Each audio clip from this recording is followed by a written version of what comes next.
Greetings and welcome to Retention Chronicles, the podcast with learnings from expert e-commerce brands and partners. I'm your host, Mariah Parsons.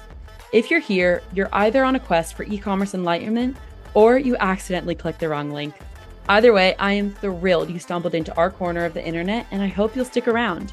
We've got pearls of wisdom for everyone, whether you're running a multi-million-dollar business or simply just starting out on your entrepreneurial journey. Before we unleash the brilliance of today's guest, let's give a shout out to our podcast sponsor, Malomo. Malomo is so much more than just another Shopify app. They're post-purchase wizards, making beautiful and branded order tracking smoother than a jazz solo, so our amazing founders, like our guests, can keep their customers happy and up to date while they track their orders. So hit that subscribe button, like it'll increase your LTV overnight, and go listen to our other episodes at gomalomo.com. That's GOMALOMO.com. Get ready for insights, chuckles, and perhaps a profound realization or two with this newest episode of Retention Chronicles.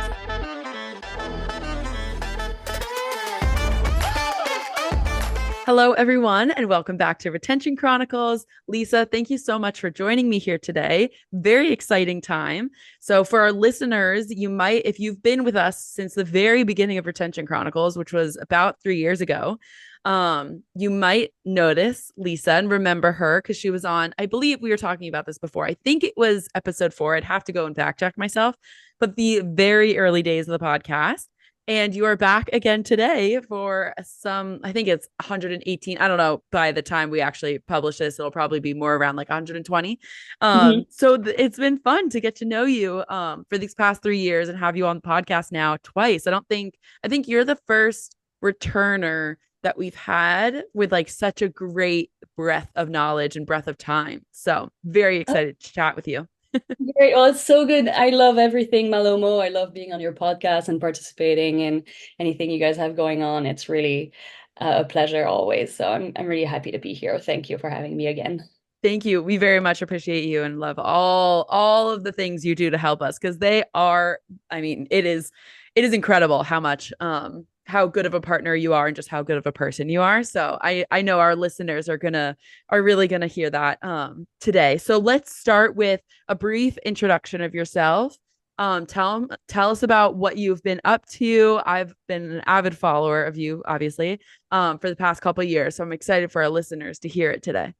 Sweet. Well, my name's Lisa, and I am the founder of a brand called Womads, which stands for nomads, but with a W for women.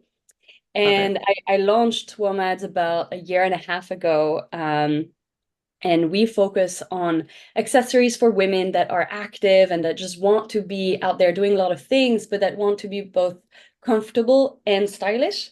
So I launched with, I have it here. I launched with Oh my God, I love it. We have a lot of colors, but I love the hot pink. Oh my God. I know, it's so cute.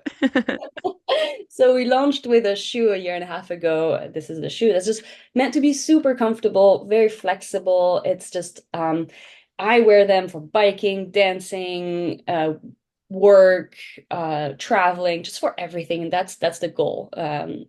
My idea was to just bring something very versatile to make women's lives easier. Yes, we all need that. We all need that. We were also talking about how I just went to Rice in Chicago, Retail Innovation Conference and Expo. And it's a bit more in the retail space, but obviously there's a lot of overlap between retail and e-commerce. And so I know I was walking through our questions beforehand and I was like, oh my God, know what I could use? Pair of freaking Womads because my feet are hurting in these like more rigid this more rigid pair of shoes. And I was like, it is a full day. It's a full 12 to 13 hours, 3 days back to back. And I was like, I'm in the era of my life where I'm like, I don't want to sacrifice, the style and the look and feel of like having a fun shoe because I love my colors. But usually it's like the more comfortable pairs of shoes on the shelves are traditionally less cute, I guess. Right. So I was thinking to myself, I was like, oh my God, I need to freaking buy a pair. So I'm we excited should. to shop with you all. And for the listeners, when you were folding the shoe, it literally like folded right in half. So like toe to heel, Yeah, which yeah, is so impressive. exactly. And you're probably not going to be doing that while wearing them, but I my hope foot not. Yeah.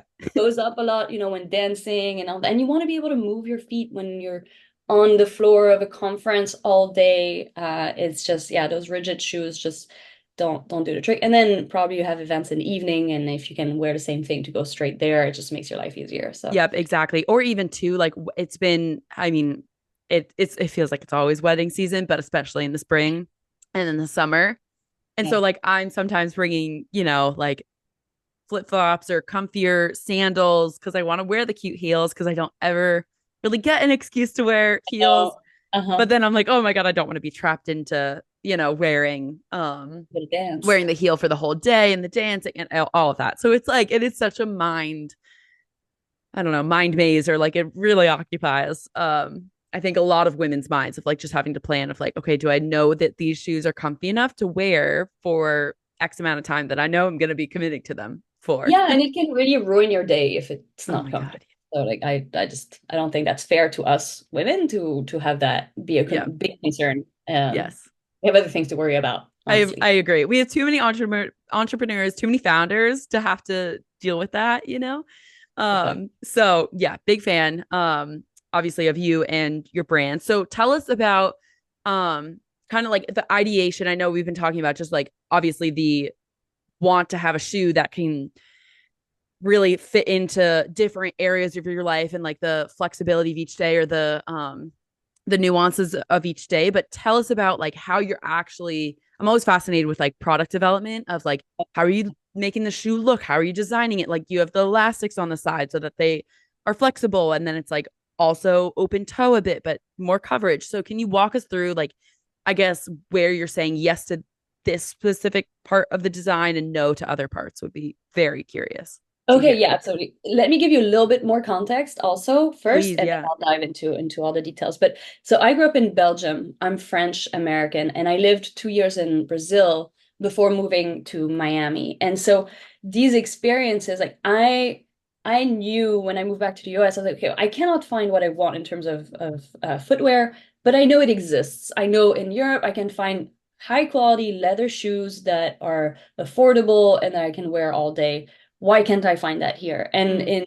in Brazil, I found some really cute leather accessories. Same thing, like that were just I couldn't find anything like it here. So when I moved back to the US, that's how I came up with the idea for Womas. And I was like, I can't find it. I'm just gonna make it.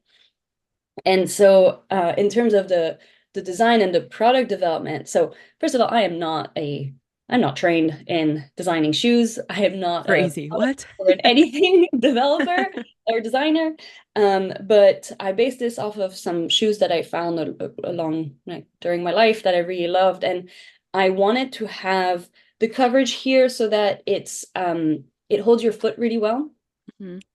But it is breathable. So I went for very soft, flexible leathers. I love going to the leather tanneries and picking out the colors, Oh, the leathers that we're gonna pick. I'm about yeah. to go in a couple weeks, so I'm really excited. And these are made in Colombia. I don't know if I've mentioned that. So they're made in Medellin, Colombia. Mhm. And so the leather is a big part of it because I don't want a lot of shoes that you find in the US, they're fake leather, which is plastic, and then the soles are straight up plastic. This is natural rubber. So that's Mm. a very important part of the story also is it's natural rubber that comes from a plantation, a farm where they're replanting trees. And Mhm. also it used to be a location used for growing drugs. So they're giving a new life to that land. Interesting. Yeah, so Okay. it's these farmers are sustaining themselves by giving new life to this land, and rubber trees are actually pretty eco-friendly because you don't need to just raise everything. You can have the trees and have other plants around them. You don't kill the trees to get the rubber out. So Mm. it's a really cool part of the story as well that I really appreciate a lot. That's awesome. Yeah, I would never know that, the rubber, the natural rubber that you don't have to kill the tree. Like I think my assumption is just like, right, you have to have like mass, yeah, deforestation or mass tree cutting to get products. That's awesome. No, the way there are some cool videos out there. They make a slit and then the white liquid comes out, and that's the rubber. That's what they use to make the rubber. So it's pretty cool. So it's almost like sap, like not It is. actually, but like It's visually. it's sap. Yeah. Yeah, yeah. So it's kind of like, maple syrup, except instead of maple syrup, you Yes, get the yeah. You rubber. get some shoes. Yeah, exactly. So that was a big part of the decision process also for designing the shoe. And then the back, you mentioned the elastic. So that is the most important part of the shoes, is that elastic design, because that's what's keeping it on your foot. I guess I have thin heels. Mm, I can't wear a lot of shoes out there because they just don't hold. Like, for example, a competitor would be Rothy's. They have beautiful mm. shoes, great shoes, like similar idea, but I can't wear their shoes. They just don't stay on. And so Ah. that was something also I explored. I was like, oh, well, let's make something for us women who, I don't know if my foot is very flexible or my heel is too thin, both of those things probably, but this will stay on your foot regardless of the shape of your foot. Mm. So that elastic is a really important part of it. Gotcha. Okay, yeah, so it kind of like it forms more. Am I picking this up correct that it forms more to your foot than like perhaps something that's more structured in a shoe, right? So I actually didn't even get into that, but yeah, you're absolutely right. Like those shoes are not reinforced. So the Mhm. leather will form literally to your feet. And so what I tell customers is wear them a little bit inside the house, maybe with socks or something, and you'll notice pretty quickly the leather is going to start stretching to your foot shape. And Mm. so they really start feeling like slippers because it's going to take on your foot shape. Love Um, that. Okay. And I imagine like you just squish them down like from top to bottom. yeah. And I know you detailed your travels before and I've just seen you post about them. You're a very avid traveler and I like to think of myself as one as well. So packing is always like top of mind. And they Exactly. squish down like to nothing, which is so impressive. Exactly. I pop right back up. I always end up adding a few more pairs that I probably need, just because why not? Mhm. They fit so easily. Yeah, and like usually the heel, I don't know what you would call it, like not cavity, but like the heel uh Yeah. yeah, like it just like usually is pretty structured. So I know like in sneakers and stuff, right? You have to like play this weird game of the front will squish down and then it's like Yeah. It's you're a like sock. stuffing a sock in the heel or Yeah. something, right? So or you're trying to stuff something in the shoe to make it smarter Yeah. for traveling. But when you did that, I Yeah. was like, "Oh my God, how perfect that it just like it became as like thick as a book, like it or thin as a book, like you Yeah. could just slide it in." Yeah. So And that's another awesome. thing is sometimes when I'm running out the house, I just slip the front of my foot in and that comes down and I'm stepping on it. Mm, yeah. So it's like almost like a mule. Um, I prefer to then at some point, once I get my life together, like put it on properly. You're going biking or dancing or something. Yeah. Yeah. You don't want it to fly off. Yeah, exactly. But yeah. Okay. Okay. Amazing. So that's very helpful for the background of how you're kind of thinking about the materials that you're choosing and what's inspired the actual design of the shoe. So can you walk us through like, okay, now you have a thought process or you have like a picture in your mind, right? Of like how the shoe is going to look. How are you finding, the farms in Colombia? How are you finding the partners that are helping you actually manufacture the shoe? Because I think that's one of the things that I always love to hear how founders are finding those partners are thinking through because I think that would be maybe one of the scarier parts of founding your own brand is you have something you believe in it but then you kind of have to find partners who also believe in it or like trade that off, not trade it, not like share trade it, but you have to share it with them, right? Of like, okay, Yeah. this is my vision. Now I am going to trust you to like bring it to life. And I think that can just be a scary big world when you have all these manufacturers and you have to choose the right ones. And it's sometimes you get partners that aren't a good fit and you learn that the hard way, right? So Yeah. I would love to know more about that. Yeah, absolutely. Okay, so again, like I had no background in making shoes. So I was in that position that you're describing. It's like, how the heck am I gonna make this happen? Um, and I started, like most of us were like, okay, well, Alibaba, I guess. So you start Mm, learning and looking, but for me, it was very important. I wanted it to be made in Latin America. I wanted to because I have a special connection with that culture. I love the dancing, the food, the people, all of that. So for me, I wanted that to be a big part of it. And honestly, I also wanted to be able to quickly hop on a plane and go say hi to my partners, which I think is very important to do, and happy Mhm. to share all that. But so I very quickly I was like, okay, India, China, no. I started finding platforms of manufacturers in Latin America.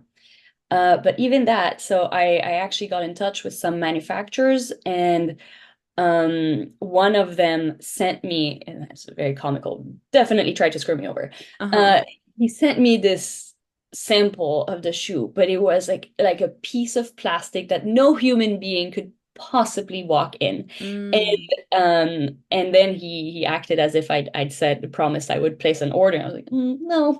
Yeah. And Yeah. so you have to be careful what you say. Obviously, there's a language barrier too. I speak some Portuguese, a bit of Spanish, but because French is my first language, but like communication is not that easy when you're working with partners in other countries. So Hmm. so that is not the way I did it. I was really lucky in that I ended up asking a client, and I guess I need to make a little side note about Feel Made. So Hmm. I am my full-time job is, as you know, the director of email marketing at an agency, a marketing agency that works with Shopify e-commerce stores.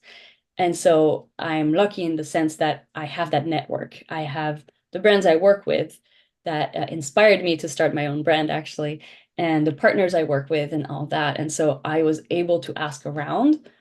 And I would say number one tip is if you want to get in e-commerce, go get to know other e-commerce store owners, make friends, get to know the tools and all of that, because the best recommendations I've gotten were directly from friends, friends of friends. So a client put me in touch with a friend of his who makes shoes in Peru, and he was Mm. kind enough to put me in touch with his sales agent, which is, Gotcha. I put in air quotes because I didn't even know that was a thing. Yeah. And so I learned that you can work with a sales agent. Her name is Jessica, and she is a godsend. And she's the one who has the network. She knows all the manufacturers in Colombia. Uh, she knows where to find this elastic. She knows the best type of leather for what I want. She had the contact for the rubber soles. And so I started telling her what I wanted for my product, and we made it happen together thanks to her knowledge and contacts. Okay, that's awesome.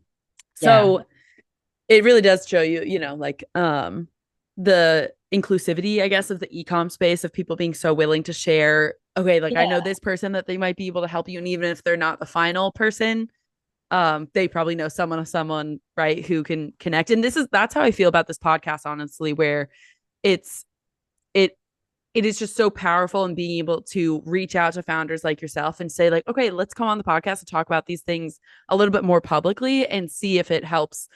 And like the feedback of, okay, like I've never thought about this part of being a founder, or even like how to problem solve this little thing. And it's like the littlest tiniest pieces of advice can really go a long way. And I believe Alicia here at Malomo as well, she also reached out to you about her Yeah. brand that she started, Midstoppers, which is like knee length baseball pants for kiddos.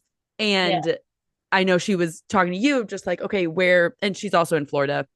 Mhm. Um, so I know you also have that in common, but just like the power of being able to have someone who's like maybe a year or two ahead of you in their journey of like, okay, I know that you're in a different space, but the most of the same problems that entrepreneurs have to figure out, you can go and talk to another entrepreneur, even if they're maybe even 20 years ahead of you in terms of Yeah. founding their brain and all that stuff. And they'll probably be able to give you some piece of advice that they had to learn the hard way. So it's like sharing it forward or sharing it backward. I don't even know what it would be, but I Yeah. love that aspect of working in this industry, and it's made it really fun. Yeah, I totally agree. And one tip that I have shared with a lot of other entrepreneurs who are starting out is in my case, maybe that applies more to fashion. I don't know, but like I would not want to work directly with the manufacturer Yeah. because I would have been in a really bad Mm. position. And I'm sure I would not be where I am right now if I was working directly with the manufacturer. And it's not anything against the manufacturer, it's just they do not by they don't have your best interest at heart. They have their own, which is normal.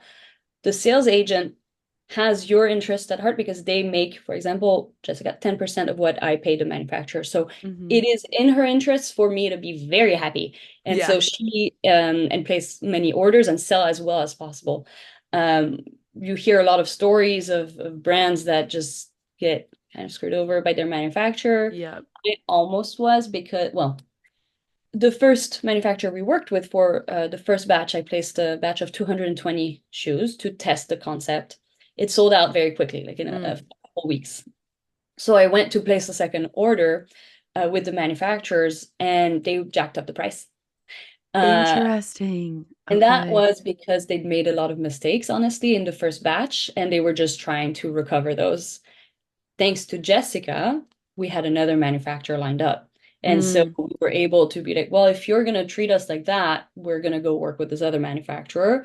We've already talked to them. We've already established like how this could work, and we're going to go do that. And now I'm still working with that second manufacturer. We have a great relationship, working on other products and stuff like that. So you just need to cover your Cover your bases.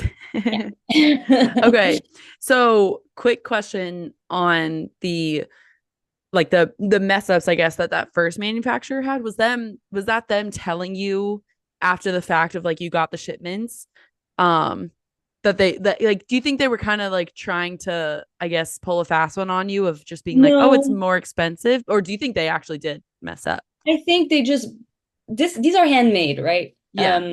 And it was the first time they were making it. So I think they maybe underestimated some things, like some of the leather that we use is gold foil, and it's more delicate. And so Mm. we had a lot of rejections. That's another thing that the sales agent does is she has a team on site that reviews every single shoe.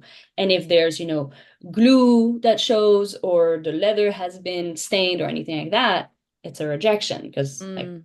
quality is very important. And so they had just underestimated some of that process and tried to sneak some shoes that were just not well made. Um, Not their Gotcha. fault. I mean, I don't blame them. It's just Part I of the was learning curve. yeah, and I have very high standard for the product, so and that's a difference also. Um, I don't want to generalize, but like if you're going to sell something in the US, it has to be top quality. Every shoe has to be the same as much as possible, given it's handmade. But so yeah, I wasn't going to Okay. accept those. Yeah. Yes. Makes sense. How excited were you when the first, I guess, first batch sold out, the first 220 shoes?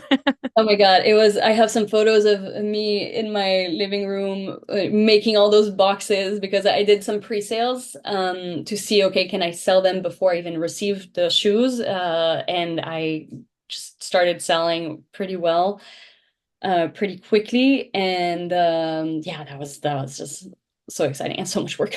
Yeah, yeah, I'm sure. Packing Yeah. up all those shoes. Yeah, I get a front row seat to it with, Alicia and the success of her brand and whatnot. Yeah.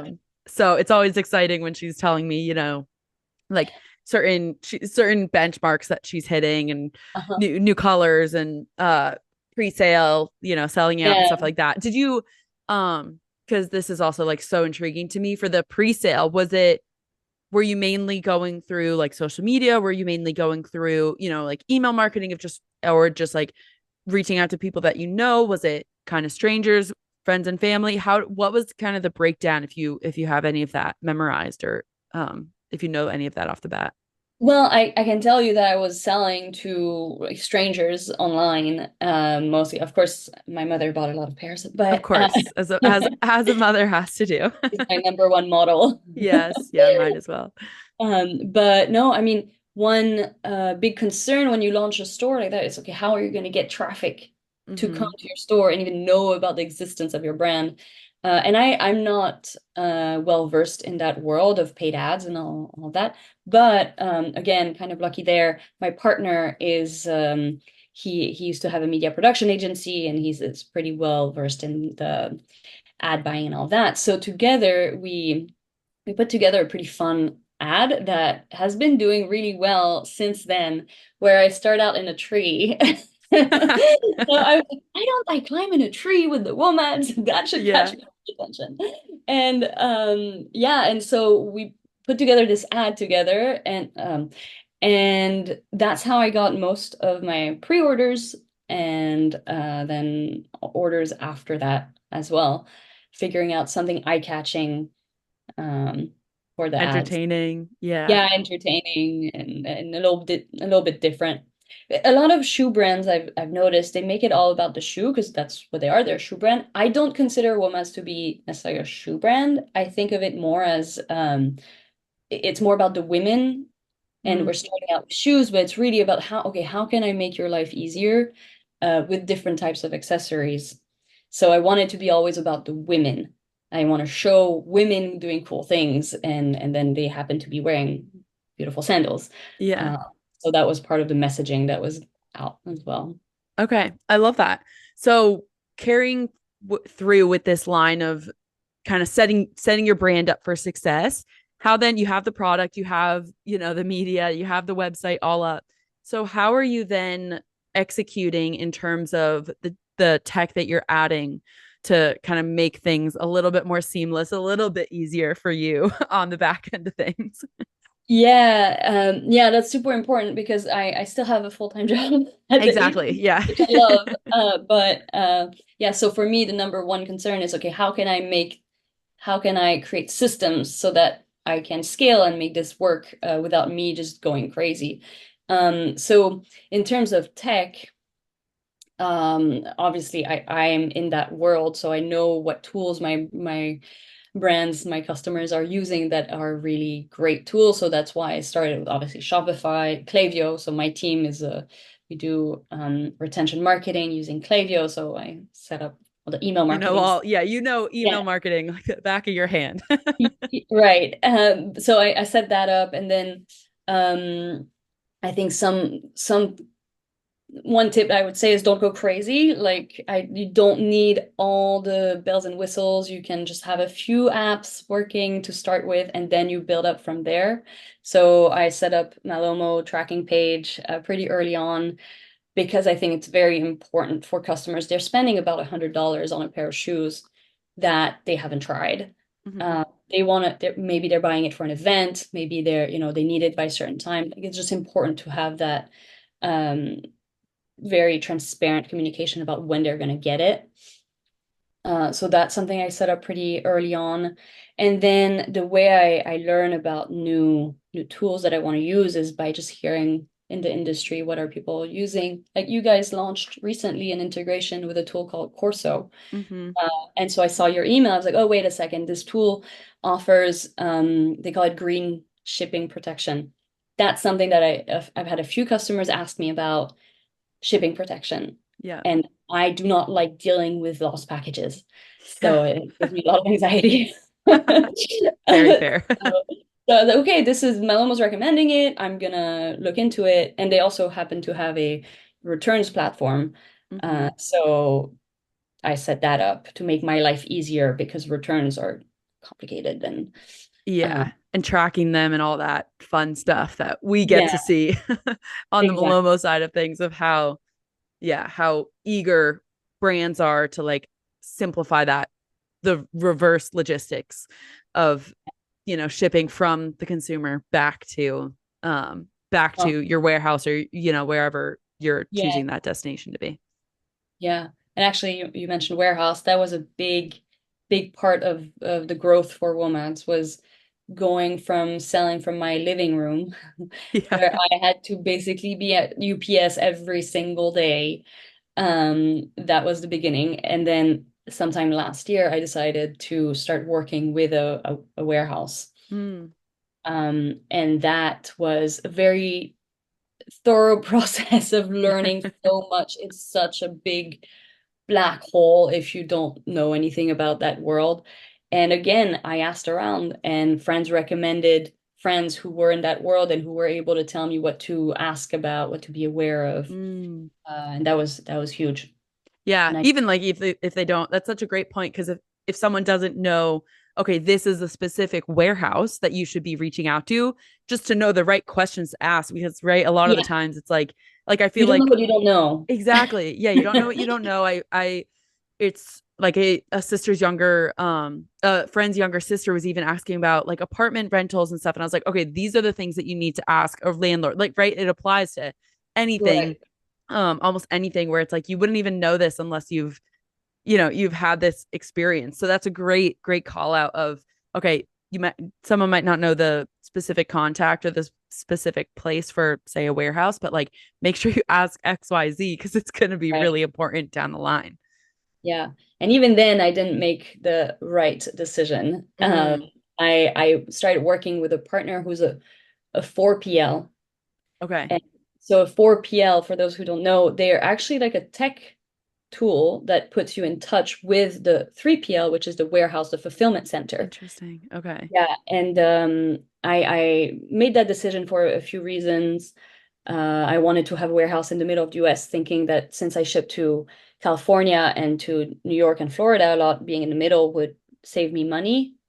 That ended up not being true. But I did a lot of the Interesting. math from the experience I went through and realizing, nope.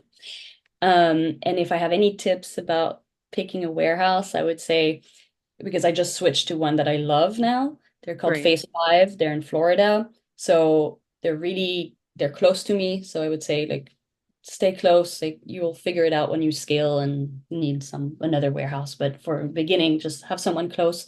And then the reason I ended up working with the warehouse I'm working with now is their CEO was keeping in touch with me. He was answering all my questions. He checked in with me. He cared.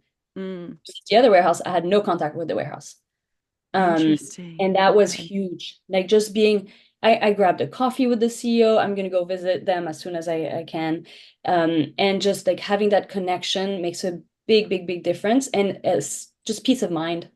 Yeah. I know that if I send them an email, I will get an answer that day. I know they Hmm. care. I know they do what they say they will, and like I'll get the information I need from them. So Right. just find a partner you trust and get to know them. Yeah. Yeah. What's the saying? It's like work with people that you like working with or whatever, It- um, something yeah, like that of, something like that, yeah. but yes.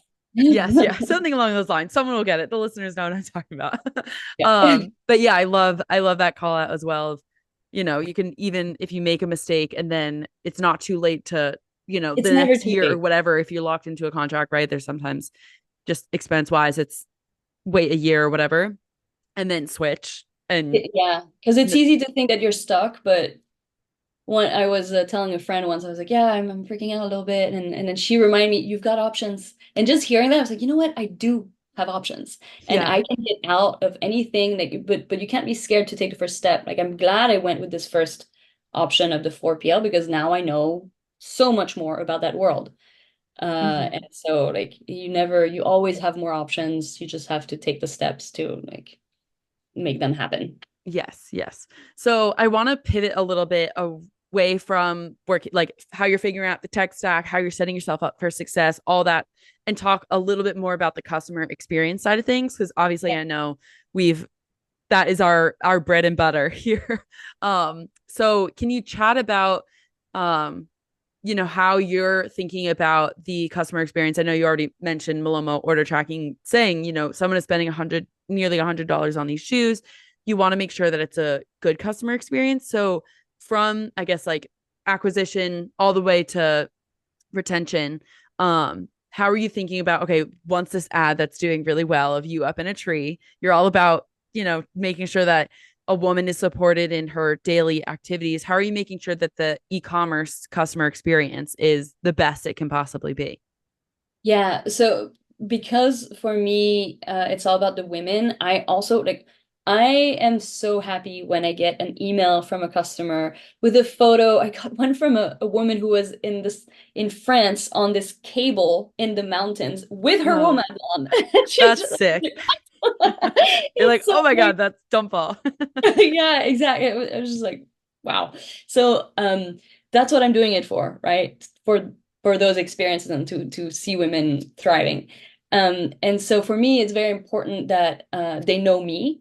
And I am not like I before.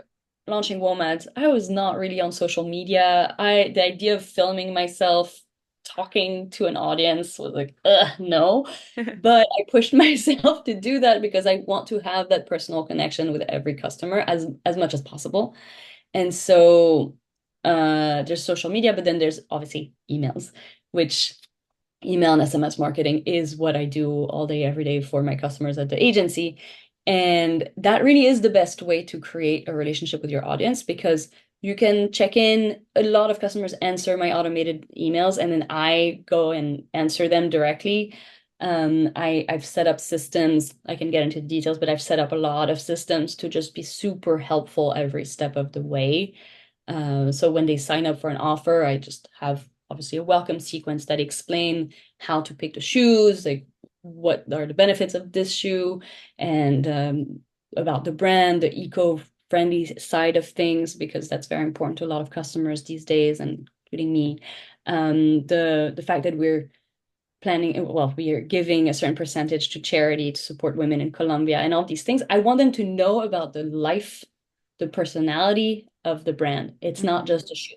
And what they're supporting by buying the Yeah, shoes as well. yeah, exactly. And then once they buy, same thing. Like a lot of brands don't have any systems in place for customers once they buy. That's not like don't do that.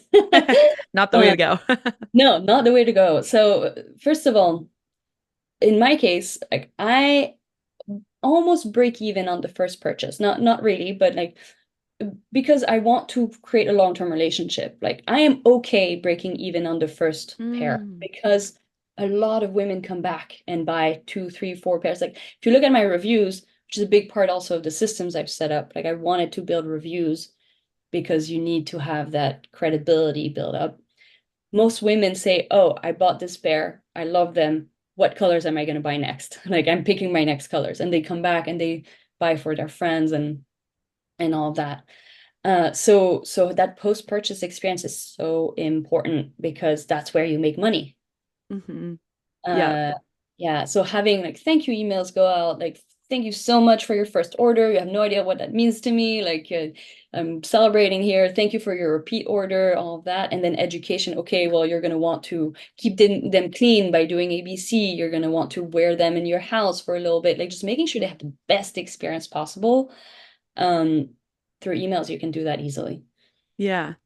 Okay, so I love that you said the part around that, like nearly breaking even, because I think a lot of, because you kind of have that, I'm sure you have the data, right, to prove it, but you also kind of have that feeling of like, I trust the product so much that when someone shops with us, then they're going to be picking out their next colors and they know that I can connect with them. And I don't know if you call it maybe like a mitigated risk of, okay, I don't need to maybe like hound my customers for a next purchase because you trust that they're going to come back because of the data and the surveys and feedback and all of that that you've seen in the because of the customer experience. And I Yeah. think it's a very, I guess, understandable thing to not to want to make a profit on that first sell just because it can be so scary, right? Of you have this Yeah. brand new product that you're launching into the world and it's already hard enough to get it launched. Like, what if it fails? So I love that you kind of it was just so it was so little, but picked up on it so quick that you can afford to take that gamble because you've set up such a great post purchase experience where like on in those emails on that tracking page you can have that education, you can have this is the other colors, this is the sustainability factor, this is part of our mission, this is your a percent of your purchase is going to charity. um so I would love to walk through because we at the top of this part of the conversation talk through the tech stack, but for the reviews and like the systems that you're setting up on the post purchase side of things, would love if you want to just like give quick shout outs for the systems that you're putting in place, the tech, because I think it's always interesting to um know kind of like what's working for you in the background, like for those reviews and such. Yeah. So for the reviews, I went with one of the cheaper options, but it works great I for love me. that, right? Like Yeah. I mean, You don't need to go crazy is like a good reminder that I need to remind myself of. But I use Judge Me. It's Okay. great. Does the trick. I Wonderful. have systems in place where I ask customers, I offer them a discount if they give us a review. I ask them for photos. I get a surprising number of photos from customers. I saw that actually on your site, which is so fun. It's really nice. Yeah. And I've actually gotten some videos from some customers too recently. So that's really great. So Judge Me's been great for reviews. I mentioned Corso, Malomo, those have been really great for me. And then other tools that I use. So I wanted to have a referral system in place.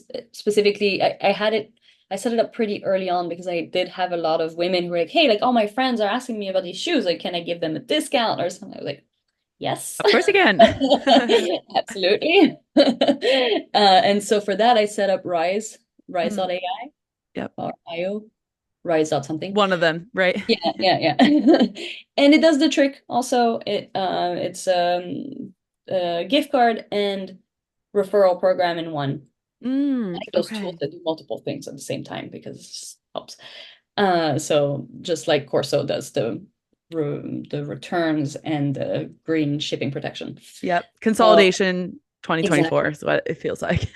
Yeah, yeah. And then I also set up SMS marketing so a little bit. Like I don't want to distract myself too much, but I do capture people's phone numbers, um, so I can send them a text once in a while.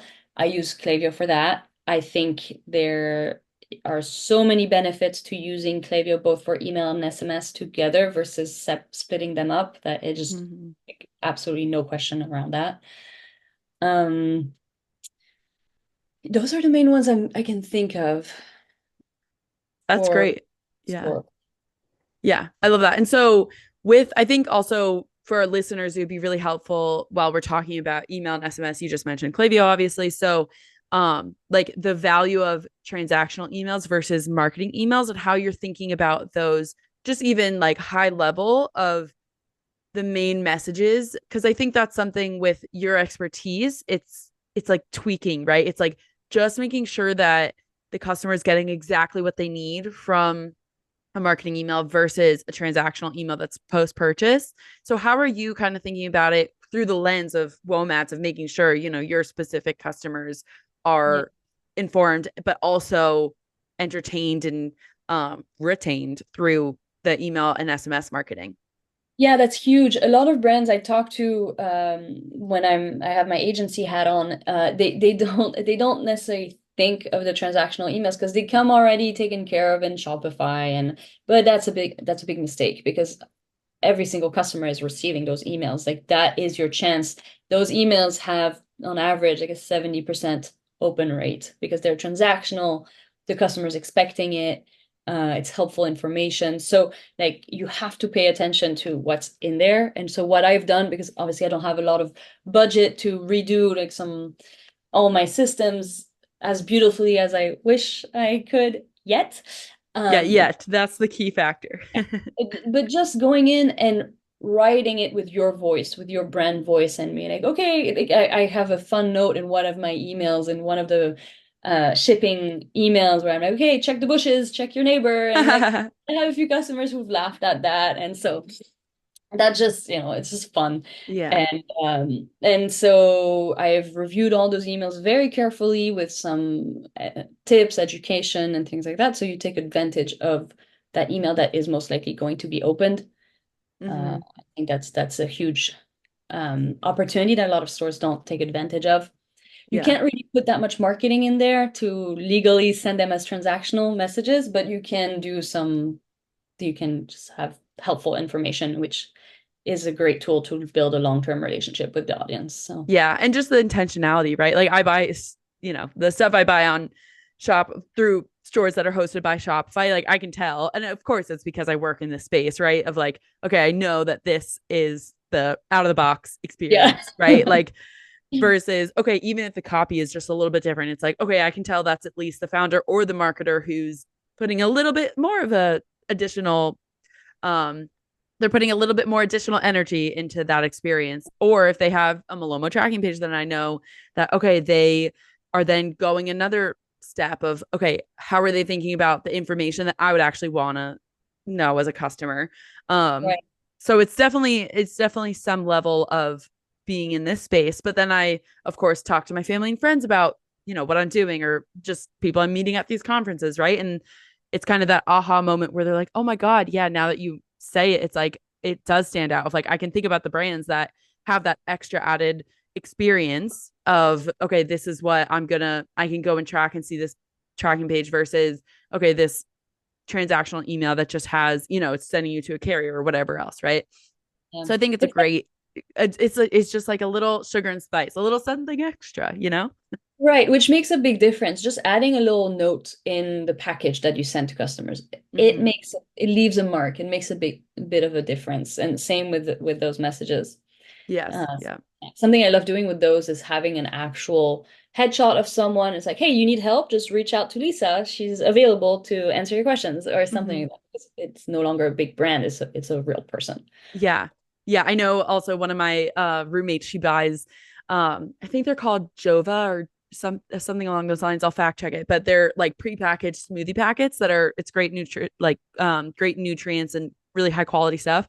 And she's like their monthly subscription and always has a note from their founder, and it's different. I think every time, or maybe like the first time, or then like 6 months, you're hitting certain like milestones. And so I'm like, Madison, this is so funny because I'm like, this is the industry I work in, right? Like this is what I'm talking Yeah. to founders about. Just like, oh my God, it makes such a difference. Like I feel like they know me. It's like something so right, as a consumer, like they don't personally know you, but it's like a parasocial Yeah. relationship where it's like, okay, you're actually just thinking about me, or like of me, even if you don't know someone directly. Yeah. Or it can mean, it's still a significant person Care. who is supporting you and your brand, right? So it's Yeah. always fun to kind of think through those differences of, okay, I feel like a very welcomed customer here and very intentionally thought cared for in the Yeah. customer experience. Well, Lisa, this has been absolutely fantastic. I think listeners can tell how much of a fan I am, both of you personally, from the Fuel Made side of things that we have been able to work that we have been able to work on together. Uh-huh. And also since you've founded Womads, I can't wait to rock a pair on my upcoming travels, both to Europe and some more domestic Oh, this is travels here in photos. the US. Yeah. So it's been great. Thank you for making the time Yeah. today. Yeah. Thank you, Maria. It's been a Yes. pleasure. Yes, yes. And hopefully everyone goes and shops with Women's and you get a big influx, all the fun colors that you have. Yeah. Because yeah, Yeah. it's something so intriguing that we should be able to have comfort and style, right? It's And beautiful color. 2024. We deserve both of those things. Exactly.